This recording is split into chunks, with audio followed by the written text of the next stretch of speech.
Hi friends, చూడండి తంగేరు చెట్టు ఎంత కలగా ఉందో.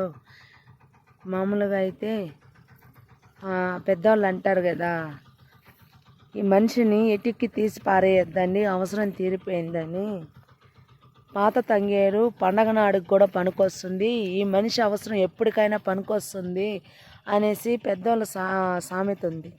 కాబట్టి ప్రతి పండగ నెలలో మనం ఖచ్చితంగా ఈ తంగేడు పూలు పెట్టాలండి. పెడితేనే ఆ అమ్మకి మనం విలువ ఇచ్చినట్టు ఉంటుంది. రెండోది, ఏ శుభకార్యం మీద పోయినా ఈ తంగేడు అమ్మని నడుముల కాడ కానీ పరసలో కానీ చెక్కొని కానీ పరసలో పెట్టుకొని పోతే ఆమె ఎంత పసుపు పచ్చగా ఉంటుందో మనం అనుకున్న పనులు కూడా అంత విజయంగా జరుగుతుందండి. అదైతే నేను చాలా నమ్మినానండి. ఫస్ట్ మా అమ్మమ్మ చెప్తే నమ్మలేదు, మళ్ళీ నేను ప్రయత్నం చేసినాను, ఖచ్చితంగా జరిగింది. మీరు కూడా ప్రయత్నం చేయండి ఫ్రెండ్స్.